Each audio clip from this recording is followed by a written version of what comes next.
Café Central. Aqui, o café é servido com sabor e informação. Café Central. Bom dia, iniciamos hoje uma série especial que intitulamos de Conversas de Abril até meados do mês de Maio.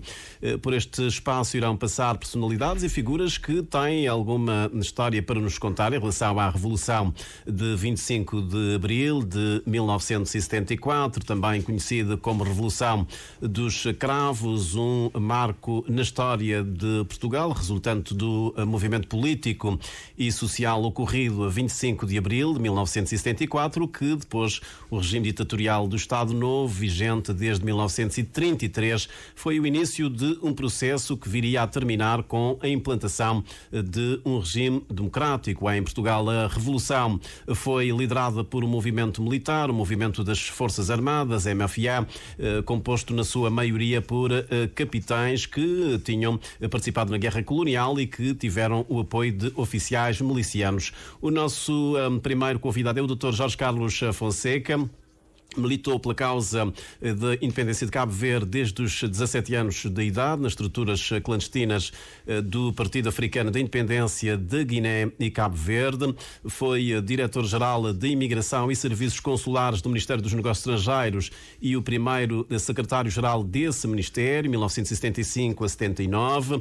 Ainda durante o regime de Partido Único e em ruptura com o PAIGC, fundou os Círculos Cabo-Verdianos para a Democracia, em 1980, e a Liga Cabo-Verdiana dos Direitos Humanos em 1982. Esteve ligado à fundação do Movimento para a Democracia e foi o primeiro ministro dos Negócios Estrangeiros da Segunda República, 91 a 93, e foi nessas funções que o país foi eleito para o Conselho de Segurança das Nações Unidas. Foi Presidente da República entre 2011 e 2021. Dr. Jorge Carlos Fonseca, bom dia. Obrigado pela disponibilidade. É um gosto enorme recebê-lo na estreia desta série especial Conversas de Abril. Quando se dá a Revolução dos Cravos, o senhor estava no Regimento da Infantaria número 3 do Quartel Militar de Beja, em Portugal. Tinha na altura 23 anos, tinha sido recrutado compulsivamente depois de ter sido expulso da Universidade de Coimbra, onde já desenvolvia ações de sensibilização em prol da independência de Cabo Verde. Vou apelar à sua memória para nos reconstruir esse momento quando fica a saber que houve tinha havido um golpe de Estado em Portugal. Bom dia, obrigado pela disponibilidade. Bom dia, muito obrigado. É um prazer estar cá neste programa, e um programa baseado sobretudo em registros de memória. De facto, lembro perfeitamente que na madrugada do 24 de Abril eu estava de oficial de piquete. Eu era aspirante miliciano no Regimento de Infantaria 3 em Beja, depois de ter estado 6 meses em Mafra, na recruta e na especialidade. Eu tinha 23 anos na altura e eu tinha sido incorporado no Exército ao abrigo de uma lei de tempo de Marcelo Caetano, que era o chefe de governo na altura, que chamava-se Lei de Incorporação Compulsiva. E, portanto, pessoas consideradas politicamente suspeitas ou contra o regime eram, portanto, mesmo no meu caso, eu era estudante de Direito em Coimbra, estava, aliás, no último ano do curso de Direito. Eu terminaria o curso em 73, 72, 73, e na sequência de um processo que me tinha sido instaurado com mais 11 pessoas, entre os quais um outro cabo-verdiano, que é Vladimir Brito. Nós fomos acusados de um conjunto de factos, de termos interrompido aulas, de ter patrocinado greves. Inclusivamente havia um pormenor que me acusava de ter arrombado uma porta, que era muito difícil, que eram aquelas portas enormes e muito fortes, não é? Ter arrombado a porta e, portanto, fizeram uma denúncia. Denúncia essa foi feita por um funcionário que tinha categoria, chamava-lhe Bedel. Eu lembro perfeitamente do senhor, é o senhor Santos, que fez essa denúncia. Eu, quando recebi aquela comunicação, com boa parte daqueles factos eram eram factos completamente falsos. Eu, na minha boa fé, fui ter com ele. Sabadell, então, deve ter confundido com alguém, não fui eu. Não, você mesmo, você é cavaliano, estava ali à porta da sala tal. Tinha os pormenores todos. E então eu percebi-me que aquilo era uma armadilha. De acordo com os regulamentos, eu tinha um pequeno prazo para a defesa. Lá fiz a defesa desse processo. Bom, e fui aguardando. E na altura, portanto, eu tinha feito o 4º ano, passando do 4º para o 5º ano, o último ano do curso de Direito. E na altura pensei, isto é uma cabala política, eu vou tentar transferir-me para Lisboa, vou ter problemas. Mas alguns professores nossos, nomeadamente eu lembro do professor Orlando Carvalho, outros professores, não, você não vai, você aqui é bom aluno em Coimbra, e havia aquela rivalidade de Lisboa e Coimbra, não é? Você não vai agora a Lisboa no fim do ano, vai desaprender, não é? Que é a grande escola de Coimbra, vai lá desaprender a Lisboa, e isto não vai dar nada, isto vai ser arquivado e tal. E eu fui nessa conversa, fiz o 4º ano, passei para o 5º ano, o processo, nunca mais se falou do processo, e nas vésperas do exame de 5º ano, eu lembro-me bem, estava preparado para o exame de Direito Penal, curiosamente, estava a estudar em casa do filho de um professor, de um grande professor, que era o professor Eduardo Correia, que nós chamávamos de Eduardinho Correia, que era o meu colega de curso, e em casa do qual às vezes eu ia estudar, eu, o Vladimir Brito e o David Alfredo Almada. Às vezes íamos lá estudar em casa dele. Ele tinha uma casa que nós éramos... Eu era um estudante bolseiro, vivia numa república, em condições difíceis. Bom, e a casa do Sr. Eduardo Correia era uma mansão, com boas condições de estudo, uma grande biblioteca, até nos ofereciam os lanches no intervalo dos estudos, não é? E portanto foi aí que recebeu essa notificação de que tinha sido recrutado. O Eduardo Correia, o filho, foi atendendo o telefonema e veio com uma cara assim meio estranha. E disse assim, chamavam-me de Zona, Zona, recebi um telefonema, uma coisa que não é boa, uma notícia muito má e tal. E deu uma notícia de que o processo tinha sido retirado do arquivamento e o Senado Universitário, que era um arranjo grande de Coimbra, decidiu aplicar uma pena de suspensão por 2 anos. Eu e mais 11 fiquei completamente desnorteado. Portanto, a haver um miúdo de 23 anos, aquela coisa de acabar o curso com... Prestes a terminar o curso de Direito. Para terminar o curso com 22 anos. Havia os pais, naquele tempo os pais controlavam muito através de cartas, não é? De telefonemas, como é que vão os estudos, as médias, até teriam as notas das provas, não é? Acompanhavam tudo. E era como é que eu comunicava isso aos meus pais? Bom, lá tive que comunicar, e naquele desnorteamento todo, um dia estou em casa com os amigos, estavam ali a animar-me, recebo ainda a notícia pior, é um telegrama para comparecer em Mafra portanto, no dia seguinte, às 15 horas. Portanto, eu estava eu em Coimbra, fiquei tropa, até o abrigo da lei, não sei quantos. Portanto, e lá tive que ir, fiz 6 meses, e nós ficávamos em Mafra num pelotão, que eram chamados pelotões PS, politicamente suspeitos. Portanto, tinha lá pessoal que eu conhecia de angolanos, que se considerava que eram do MPLA, mais angolanos, um outro guineense e muitos portugueses, ligados, digamos, à corrente da esquerda portuguesa, também acusados de atividades, digamos, subversivas, e que preenchiam 2 pelotões politicamente suspeitos. Depois sou transferido para Beja e na madrugada de 24 de Abril realmente dão-se as primeiras operações, e eu estava de oficial de piquete, aspirante miliciano em Beja. Mas quando se dá essa confirmação, qual é que foi, digamos, a primeira medida? Desertou, deixou o quartel? Não. Eu não, portanto, fiquei no quartel, era na madrugada. As coisas, apesar de ter informações, portanto, nós tínhamos informações através da estrutura clandestina do PAIGC, portanto, nós tínhamos informações, de certo modo privilegiadas, de que estava em curso alguma coisa, alguma revolta, alguma revolução, algum movimento no seio das Forças Armadas Portuguesas. Até porque já havia aquele episódio da Caldas da Rainha. Já tinha havido o episódio das Caldas da Rainha. Portanto, nós mantínhamos informados, É claro que a estrutura clandestina, como deve imaginar, são estruturas muito hierarquizadas, muito disciplinadas. Eu tinha o meu contacto, digamos, prioritário, tinha com o pessoal da direção do PIGC da clandestinidade em Portugal, nomeadamente tinha com o Mário Faustino, portanto, eu trabalhava com o Cândido Santana também, o José Tomás Veiga, o Tony Neves, e portanto nós íamos sendo informados, no meu caso, sobretudo através do Mário Faustino, do que se julgava que ia passar. Isso porque a nossa estrutura clandestina tinha relações com organizações políticas portuguesas, nomeadamente com o Partido Comunista Português, que estava bem informado dessas coisas e que até nos auxiliava quando era necessário nós sairmos do país, sair ilegalmente do país.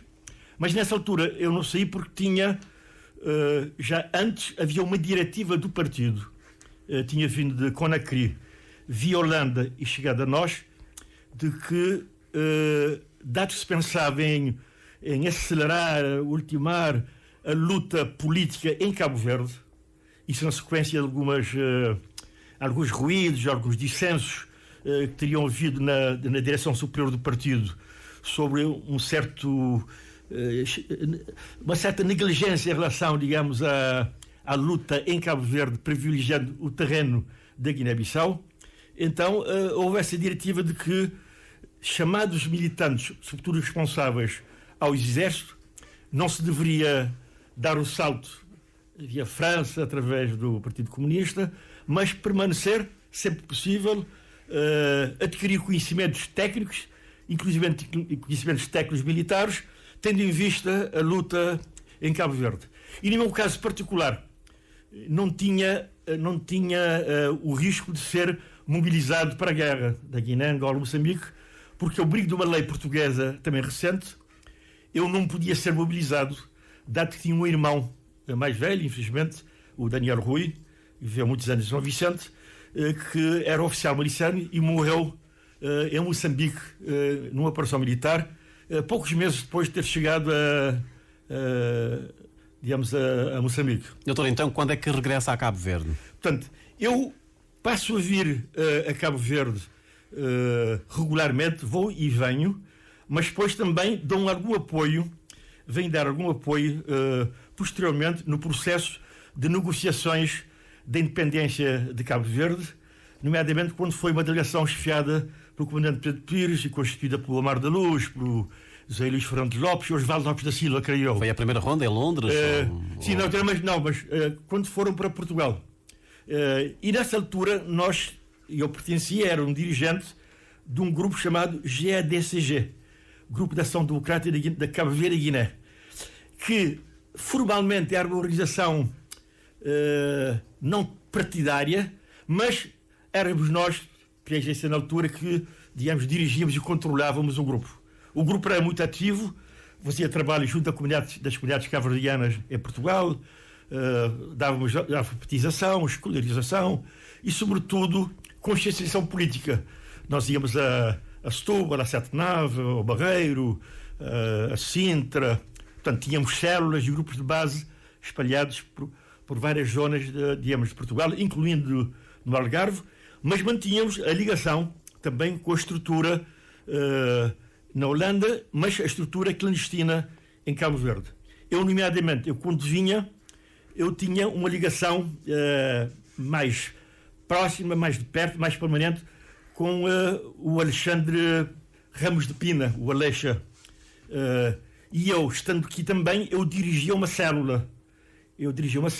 Que na altura, se a memória não me falha, eu dirigia uma célula constituída pelo Nuno Duarte, pela Claudina Dupré, pelo Juju Lopes da Silva, e vem mais um elemento.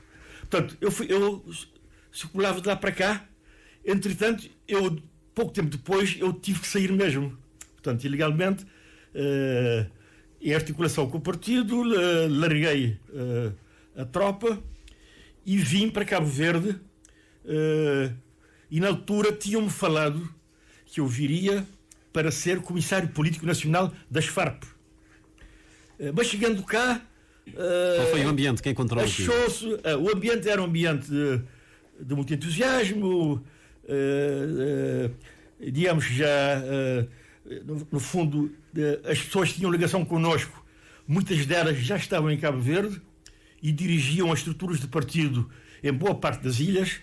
Eu lembro, por exemplo, na Ilha do Sal, estava o Engenheiro Inocêncio, ou o Mário Faustino, talvez, o Inocêncio Santo Antão, o Zé Tomás Veiga era o responsável do partido na Ilha de Santiago.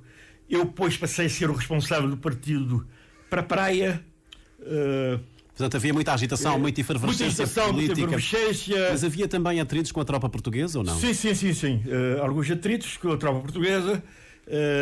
Agora não sei bem articular as datas. Eu assisti ainda, isso talvez antes, eu assisti ainda na Praça Alexandre Albuquerque, aqui na praia, à prisão do Alexandre Ramos da Pina pela PID. Nós estávamos juntos.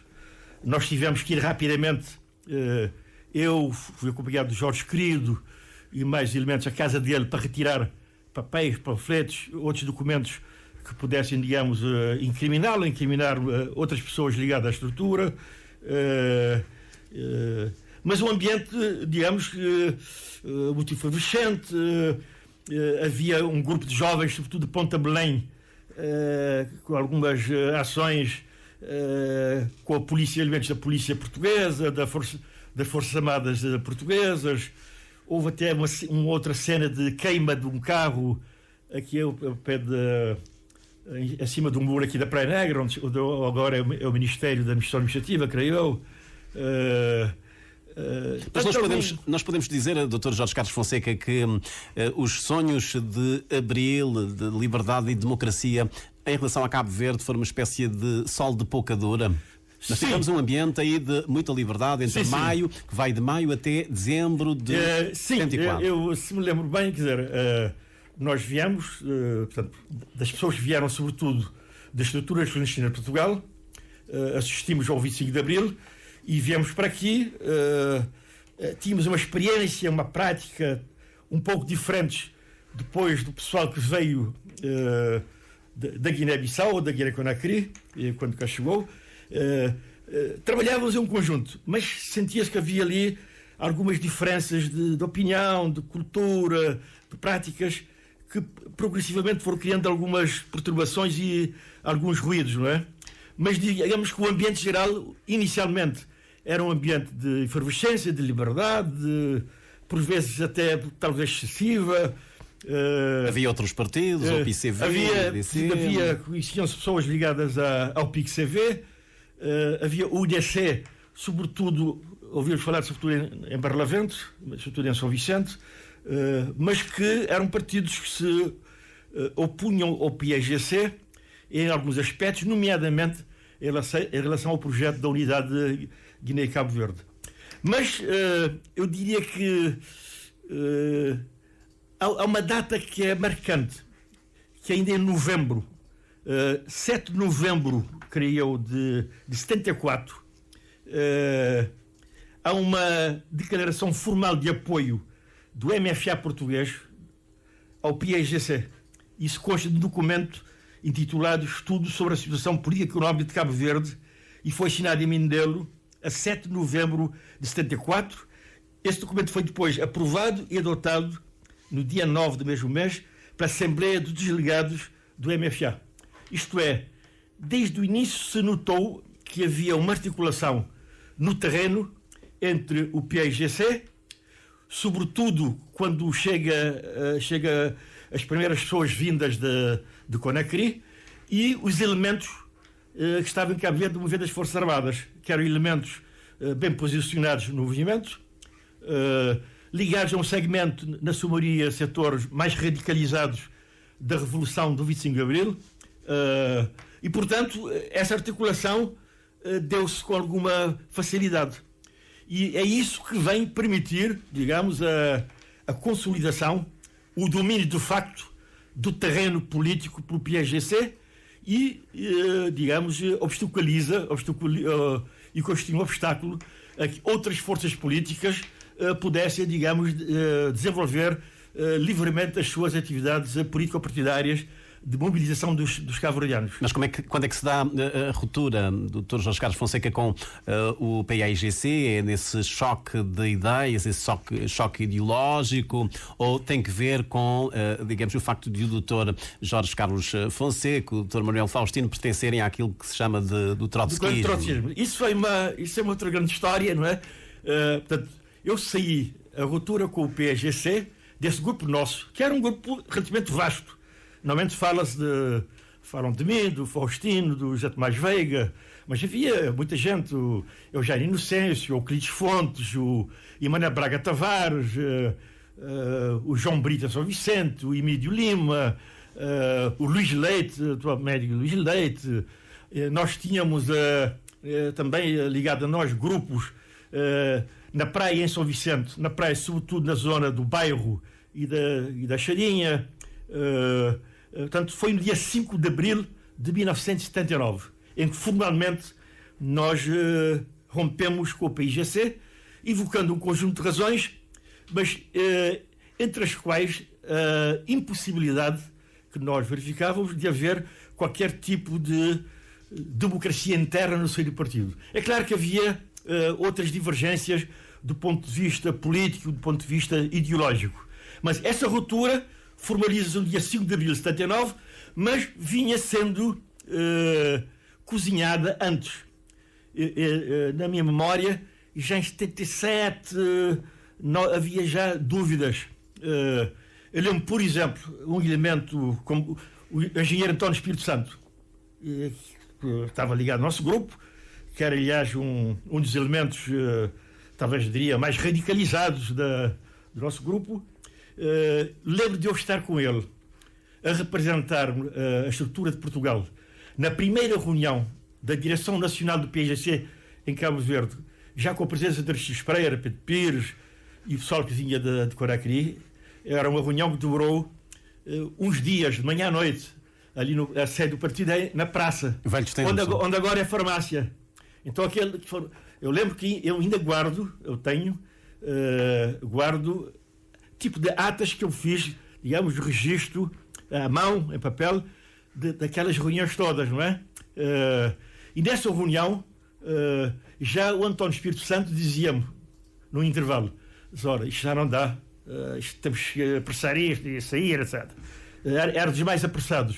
Ele e o Eugênio Inocêncio. E nós dizíamos, calma, vamos preparar as coisas, não vamos sair de uma forma, digamos, cada um a sua vida. E, portanto, nós acertámos. Havia membros nossos que eram membros do governo, nomeadamente o Faustino era ministro da Saúde ou da Educação, agora já não me lembro.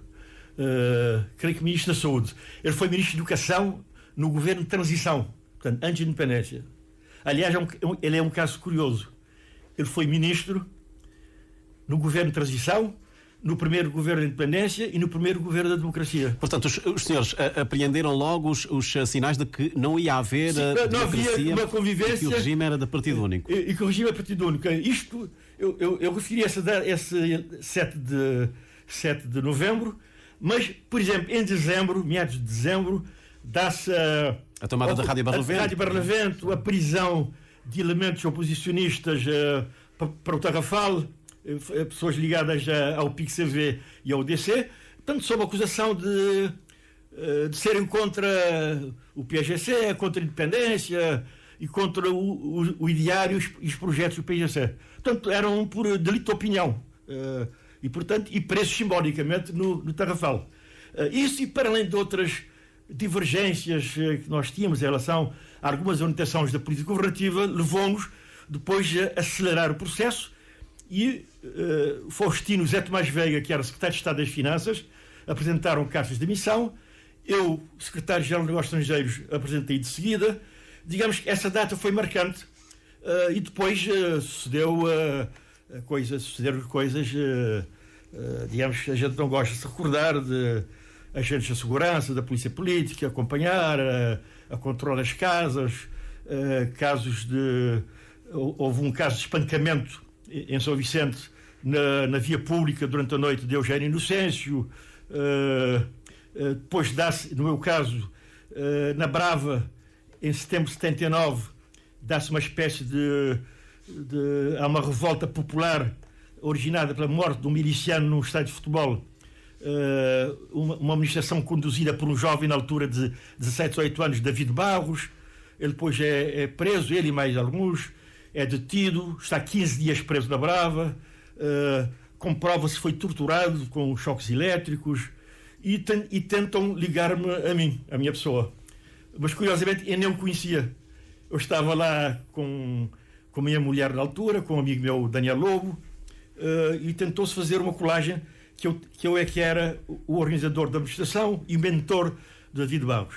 Portanto, inclusivamente foi-lhe dado um documento para ele assinar, acusando de ser o organizador da manifestação. Ele recusou-se, ele heroicamente, não é? Ele é hoje um migrante nos Estados Unidos da América, e eu próprio estive retido na ilha durante 21 dias, portanto, sem poder circular, sem poder sair da ilha. Por exemplo, eu estava hospedado numa pensão na pousada, pagando a minha diária, obrigaram-me a sair da pensão com mala à cabeça. Fui abrigado por um amigo, de casa dos amigos, e só 21 dias tenho autorização para sair da Brava para Fogo Praia, acompanhado por um pelotão das Forças Armadas num barco fretado para o efeito. Chego a São Filipe, levo-me ao aeroporto, metem-me no avião e trazem-me para a praia. Até hoje não houve nenhum processo. Quer dizer, o clima tornou-se... já se previa, já se sentia no ar de que o projeto não era propriamente o projeto daquilo que a gente via, o desvalor do 25 de Abril, da liberdade. Essas ilusões, os sonhos de Abril. Talvez pudesse ser no início, mas em dezembro de 74, esses dados que eu digo mostravam claramente que havia a ideia de implantação de um regime de partido único, que depois se foi consolidado no tempo, vindo a ser enfraquecido um pouco por alguns fenómenos. O fenómeno chamado trotskista, que foi uma designação de conveniência na altura. É claro que entre nós, e nós éramos muitos, o Manuel Tolentino, eu não vou dizer outros nomes, que eram pessoas que estavam ligadas a nós, mas depois resolveram ficar. Preferiram ficar a servir o regime e não acompanhar-nos na ruptura. Mas era muita gente.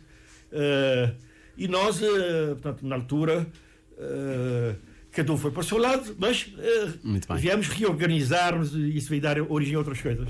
Doutora Jorge Castro Fonseca, infelizmente não temos muito tempo aqui, o tempo passa a voar. Bom, o Governo decidiu assinalar, comemorar os 50 anos do 25 de Abril e também a libertação dos presos políticos de 1 de maio de 1974. Humberto Cardoso, no editorial do Expresso das Ilhas, diz que primeiro o Estado de Cabo Verde devia, digamos, avançar com pedido de desculpas formal pelas atrocidades, digamos, pelos atropelos aos direitos e a dignidade dos cabo-verdianos nessa altura. Concorda-me?